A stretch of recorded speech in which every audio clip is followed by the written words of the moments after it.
Hello दोस्तों, आपके अपने यूट्यूब चैनल में आपका स्वागत है। आज हम आपको थ्री फेज मोटर से संबंधित टॉप एमसीक्यू क्वेश्चन करवाएंगे जो कि प्रीवियस एग्जाम में पूछे गए थे।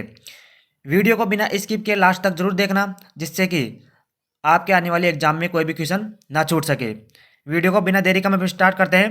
आज का हमारा पहला क्वेश्चन है जो एग्जाम में पूछा गया था। नियंत्रक सर्किट का प्रकार क्या है, आपको बताना है। नियंत्रण सर्किट दे रखा है, यह किसका प्रकार है? तो इसका राइट आंसर होगा ऑप्शन ए, यह इंचिंग नियंत्रण का परिपथ है। आपको ध्यान रखना है, इंचिंग नियंत्रण का यह इंचिंग कंट्रोल का यह परिपथ दिया गया है। हमारा अगला क्वेश्चन है जो एग्जाम में पूछा गया था। एसी मोटर स्टार्टर का नाम क्या है? आपको बताना है। यह स्टार्टर दे रखा है, इसका नाम क्या है? तो इसका राइट आंसर होगा auto transformer transformer. Option B is the right answer. यह चित्र दिया गया है जो कि ऑटो ट्रांसफार्मर स्टार्टर का चित्र है। अगला क्वेश्चन है जो एग्जाम में पूछा गया था। एसी मोटर एसी मोटर के स्टेटर की कुल विद्युत डिग्री की गणना करने के लिए किस सूत्र का उपयोग किया जाता है? तो इसका राइट आंसर होगा ऑप्शन 4। कुल विद्युत डिग्री बराबर 180 इंटू ध्रुवों की संख्या होती है। अगला क्वेश्चन है जो एग्जाम में पूछा गया था, बहुत ही इंपॉर्टेंट पेपर है, आपको लास्ट तक वीडियो में बने रहना है, जिससे कि आपके एग्जाम में आने वाले क्वेश्चन में मदद मिल सके। पूर्ण लोड पर आपको बताना है, पूर्ण लोड पर 10 एचपी 3 क्लैंप मोटर चलाने के लिए फ्यूज की दर क्या होगी? आपको बताना है पूर्ण लोड पर 10 एचपी की 3 क्लैंप मोटर चलाने के लिए फ्यूज दर क्या होगी? तो इसका राइट आंसर होगा ऑप्शन सी, 25 एम्पियर की इसकी दर होगी। आपको ध्यान रखना है। अगला क्वेश्चन है जो एग्जाम पूछा गया था। What is the name of the control market as a box?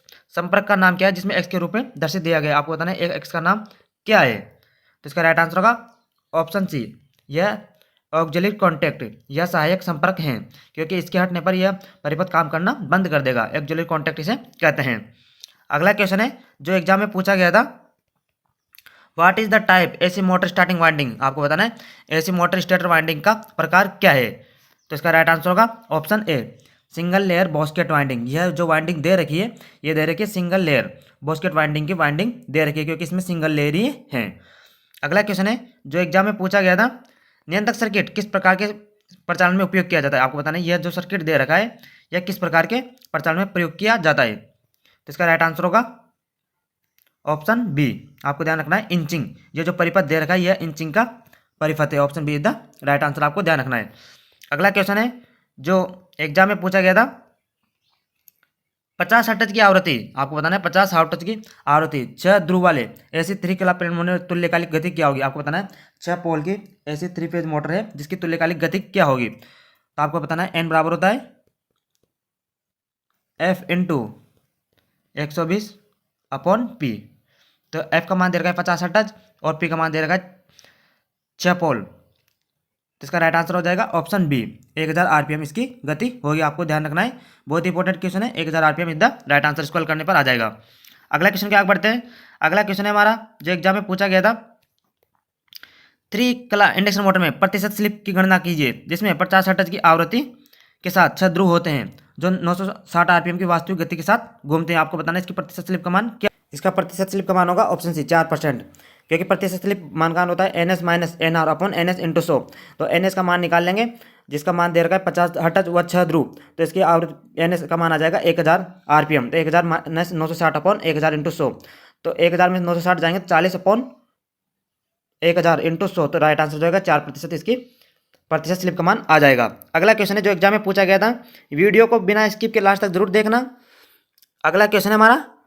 3 कला की स्क्विरल केज मोटर की रोटर आवृत्ति क्या है? आपको बताना है 3 कला की स्क्विरल केज प्रेरण मोटर की आवृत्ति क्या होती है? तो इसका राइट आंसर होगा ऑप्शन 1, आपूर्ति की आवृत्ति के बराबर इसकी आवृत्ति होती है। आपको ध्यान रखना है। अगला क्वेश्चन है जो एग्जाम में पूछा गया था।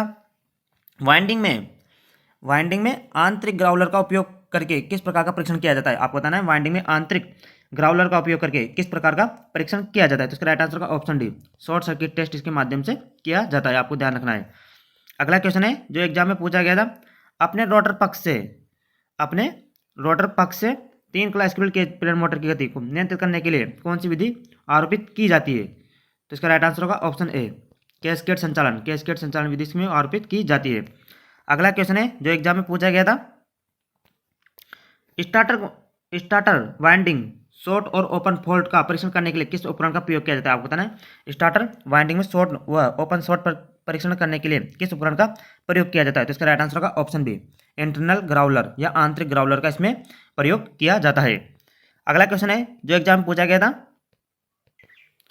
रोटर परीक्षण द्वारा तीन कला प्रेरण मोटर का कौन सा नुकसान निर्धारित किया जाता है? आपको बताना है रोटर परीक्षण द्वारा तीन कला प्रेरण मोटर का कौन सा नुकसान निर्धारित किया जाता है? तो इसका राइट आंसर का ऑप्शन है कॉपर की कमी, कॉपर का लॉस या कॉपर लॉस की नुकसान का निर्धारण किया जाता है, आपको ध्यान रखना है। अगला क्वेश्चन है हमारा, एसी मोटर सर्किट में फ्यूज के अलावा थर्मल कटआउट का उपयोग करने का उद्देश्य क्या है? आपको बताना है थर्मल कटआउट का उपयोग करने का प्रमुख उद्देश्य क्या होता है? तो इसका राइट आंसर होगा ऑप्शन सी, लगातार ओवरलोडिंग की अनुमति वह नहीं देता है। आपको ध्यान रखना है लगातार ओवरलोडिंग की अनुमति थर्मल कटआउट नहीं देता, इसलिए उसका प्रयोग किया जाता है। अगला क्वेश्चन है जो एग्जाम में पूछा गया था, रिवाइंडिंग प्रक्रिया में वार्निशिंग से पहले मोटर के लिए प्री हीटिंग क्यों आवश्यक है? आपको बताना है रिवाइंडिंग प्रक्रिया में वार्निशिंग से पहले मोटर के लिए प्री हीटिंग क्यों आवश्यक होता है? तो इसका राइट आंसर होगा ऑप्शन डी, वाइंडिंग परतों के बीच की नमी को बाहर निकालने के लिए यह प्रक्रिया की जाती है। आपको ध्यान रखना है, बहुत इंपॉर्टेंट क्वेश्चन है। अगला क्वेश्चन है जो एग्जाम में पूछा गया था, परिवर्ती गति पर उच्च प्रारंभिक बलागुण प्रदान करने के लिए किस प्रकार के मोटर का उपयोग किया जाता है? आपको बताना है परिवर्ती गति पर उच्च प्रारंभिक बलागुण प्रदान करने के लिए किस प्रकार की मोटर का प्रयोग किया जाता है? तो इसका राइट आंसर होगा ऑप्शन सी, तीन कला स्लिप रिंग प्रेरण मोटर का इसमें प्रयोग किया जाता है, आपको ध्यान रखना है। अगला क्वेश्चन है जो एग्जाम में पूछा गया था, वाइंडिंग प्रक्रिया में वेजेज के रूप में किस सामग्री का उपयोग किया जाता है? आपको बताना है वाइंडिंग प्रक्रिया में वेजेज के रूप में किस सामग्री का प्रयोग किया जाता है? तो इसका राइट आंसर होगा बम्बू, इसमें बम्बू का प्रयोग किया जाता है, बहुत इंपॉर्टेंट क्वेश्चन है। अगला क्वेश्चन है हमारा, एसी इंडक्शन मोटर में बलागुण और स्लिप के बीच क्या संबंध होता है? आपको बताना है एसी इंडक्शन मोटर में बलागुण और स्लिप के बीच में क्या संबंध होता है? तो इसका राइट आंसर होगा ऑप्शन बी, स्लिप बढ़ने से बलागुण बढ़ता है। आपको ध्यान रखना है स्लिप बढ़ने के साथ साथ ही बलागुण का मान भी बढ़ता है, बहुत इंपॉर्टेंट क्वेश्चन है। अगला क्वेश्चन है जो एग्जाम में पूछा गया था, आपूर्ति देने से पहले वाइंडिंग में कौन सी परीक्षण आवश्यक है? आपको बताना है आपूर्ति देने से पहले वाइंडिंग में कौन सा परीक्षण आवश्यक होता है? तो इसका राइट आंसर होगा ऑप्शन बी, पोलरिटी टेस्ट। उसके लिए पोलरिटी, आपको ध्यान रखना आपूर्ति देने से पहले वाइंडिंग में पोलरिटी टेस्ट किया जाता है।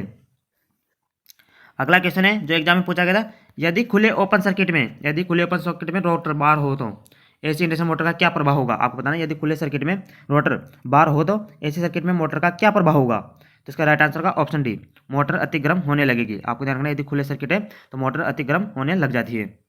अगला क्वेश्चन की ओर बढ़ते हैं। अगला क्वेश्चन है जो एग्जाम में पूछा गया था, रोटर चालकों को तीन कला मोटर में थोड़ी तिरछी स्थिति में क्यों रखा जाता है? आपको बताना है रोटर चालकों को त्रिकला मोटर में थोड़ी तिरछी अवस्था में क्यों रखा जाता है? तो इसका राइट आंसर का ऑप्शन डी, अधिक समान रोटर क्षेत्र वाला बलागुण का उत्पादन करने के लिए इसे हम तिरछा रखते हैं।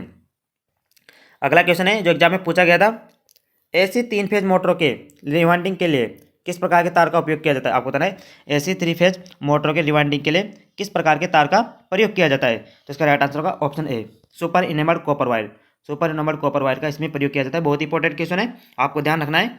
अगला क्वेश्चन है जो एग्जाम में पूछा गया था, तीन कला इंडक्शन मोटर में नो लोड टेस्ट में कौन सी हानि निर्धारित होती है? आपको बताना तीन कला इंडक्शन मोटर के लिए नो लोड टेस्ट में कौन सी हानि निर्धारित होती है? तो इसका राइट आंसर होगा ऑप्शन ए, लोहानी। इसमें नो लोड टेस्ट के लिए लोहानी निर्धारित होती है, आपको ध्यान रखना है, बहुत इंपॉर्टेंट क्वेश्चन है। अगला क्वेश्चन है जो एग्जाम में पूछा गया था, स्लिप रिंग इंडक्शन मोटर को वाउंड रोटर में क्यों फिट किया जाता है? आपको बताना है स्लिप रिंग इंडक्शन मोटर को वाउंड रोटर में क्यों फिट किया जाता है? तो इसका राइट आंसर होगा ऑप्शन डी, उच्च स्टार्टिंग व रनिंग बलागुण प्राप्त करने के लिए स्लिप रिंग इंडक्शन मोटर को वाउंड रोटर से फिट किया जाता है। अगला क्वेश्चन है जो एग्जाम पूछा गया था, वाइंडिंग में कौन सा परीक्षण सचित्र है? आपको बताना है वाइंडिंग में कौन सा परीक्षण किया जा रहा है? तो इसका राइट आंसर का ऑप्शन है, इसमें ध्रुवता टेस्ट, इसके अंतर्गत ध्रुवता टेस्ट की जा रही है, पोलरिटी टेस्ट इसके अंदर द्वारा किया जा रहा है। अगला क्वेश्चन है जो एग्जाम में पूछा गया था, स्वचालित स्टार डेल्टा स्टार्टर में टाइमर का क्या कार्य है? आपको बताना है स्वचालित स्टार डेल्टा स्टार्टर में टाइमर का क्या कार्य होता है? तो इसका राइट आंसर का option C, change from star to delta, star से डेल्टा में बदलने के लिए इसमें स्टार्टर का प्रयोग किया जाता है, क्योंकि 75% घूर्णन गति प्राप्त करने के बाद में इसे डेल्टा क्रम में बदल दिया जाता है इसे। अगला क्वेश्चन है जो एग्जाम में पूछा गया था, एसी तीन फेज इंडक्शन मोटर का प्रारंभिक करंट क्या है? आपको बताना है AC three phase induction motor का प्रारंभिक करंट क्या होता है? तो इसका राइट आंसर होगा ऑप्शन डी। पूर्ण भार धारा का 5 से 6 गुना तक इसका प्रारंभिक करंट होता है। आपको ध्यान रखना है, बहुत ही इंपॉर्टेंट क्वेश्चन है। एसी 3 फेज इंडक्शन मोटर में प्रारंभिक करंट जो कि पूर्ण भार धारा का 5 से 6 गुना होता है। अगला क्वेश्चन है जो एग्जाम में पूछा गया था, तीन कला प्रेरण मोटर के इंसुलेशन प्रतिरोध को मापने के लिए किस प्रकार के उपकरण का प्रयोग किया जाता है। आपको बताना है 3 फेज मोटर में इंसुलेशन प्रतिरोध को मापने के लिए किस प्रकार के उपकरण का प्रयोग किया जाता है। तो इसका राइट आंसर का ऑप्शन है मेगर। इसमें मेगर का प्रयोग किया जाता है। अगला क्वेश्चन है जो एग्जाम में पूछा गया था, एसी वाइंडिंग में कफिंग के लिए किस इंसुलेशन का उपयोग किया जाता है। आपको बताना है एसी वाइंडिंग में कफिंग के लिए किस इंसुलेशन का उपयोग किया जाता है। तो इसका राइट आंसर का ऑप्शन डी, कपड़े पर आधारित चिपकने वाला टेप। कपड़े पर आधारित चिपकने वाले टेप का इसमें प्रयोग किया जाता है। अगला क्वेश्चन है जो एग्जाम में पूछा गया था, 3 कला मोटर स्टार्टर के साथ शामिल 2 कार्यात्मक सर्किट क्या है। आपको बताना है 3 कला मोटर स्टार्टर के साथ शामिल 2 कार्यात्मक सर्किट क्या है। तो इसका राइट आंसर का ऑप्शन डी, नियंत्रण सर्किट और पावर सर्किट इसके अंतर्गत होते हैं। अगला क्वेश्चन है जो एग्जाम में पूछा गया था, बहुत ही इंपॉर्टेंट क्वेश्चन है, एसी वाइंडिंग में कोयल को क्या कहते हैं। आपको बताना है एसी वाइंडिंग में कोयल को क्या कहते हैं। तो इसका राइट आंसर का ऑप्शन है, श्रेणी में जुड़े हुए घुमाव की संख्या को ही एसी वाइंडिंग में कोयल कहते हैं। अगला क्वेश्चन है जो एग्जाम में पूछा गया था, लेदराइट पेपर इंसुलेशन का मुख्य गुण कौन सा है। आपको बताना है लेदराइट पेपर में इंसुलेशन का मुख्य गुण क्या होना चाहिए। तो इसका राइट आंसर होगा ऑप्शन डी, बेहतर इंजिंग व पेराविद्युतिक शक्ति होना चाहिए। आपको ध्यान रखना, बहुत इंपॉर्टेंट क्वेश्चन है। अगला क्वेश्चन है जो एग्जाम में पूछा गया था, 36 स्लॉट व 36 कोयल और 4 पोल वाली मोटर की 3 कलर डबल वितरित वाइंडिंग के लिए कोयल की संख्या प्रति पोल की गणना कीजिए। आपको बताना है प्रति पोल कितने कोयल की इसमें आवश्यकता होगी। तो 4 पोल वाली मोटर है तो 4 पोल में 36 स्लॉट है तो 36/4, तो एक पोल में 9 हो जाएंगे। एक पोल में 9 कोयल का प्रयोग किया जाएगा। और इसमें 3 फेज की वाइंडिंग है तो 3 का भाग और देंगे तो एक फेज में हो जाएंगे 3 कोयल पर फेज हो जाएगा। तो इसका राइट आंसर आएगा option 1। Option 1 is the right answer. अगला क्वेश्चन है जो एग्जाम में पूछा गया था, रिवाइंडिंग प्रक्रिया का प्रकार क्या है। आपको बताना है रिवाइंडिंग प्रक्रिया का प्रकार क्या है। तो इसका राइट आंसर हो जाएगा ऑप्शन ए, हाथ से लपेटना। जो ये चित्र दे रखा है जिसमें वाइंडिंग की जा रही है वो हाथ से की जा रही है। तो इसका राइट आंसर होगा हाथ से लपेटना। अगला क्वेश्चन है हमारा, किस प्रकार के वाइंडिंग तार को, आपको बताना है किस प्रकार के वाइंडिंग तार को सबमर्सिबल पंप मोटर को वाइंडिंग करने के लिए उपयोग किया जाता है। तो इसका राइट आंसर होगा ऑप्शन ए, पीवीसी कवर प्रकार के वाइंडिंग का इसमें प्रयोग किया जाता है। इसी के साथ आज की वीडियो हमारी यहीं समाप्त करते हैं। यदि आपको वीडियो अच्छी लगी हो तो हमारे चैनल को सब्सक्राइब जरूर करें और बेल आइकन को जरूर दबाएं, जिससे कि हमारी वीडियो की अपडेट आपके पास जल्दी से जल्दी पहुंच सके। इसी के साथ हम अपनी वीडियो को यहीं समाप्त करते हैं। धन्यवाद।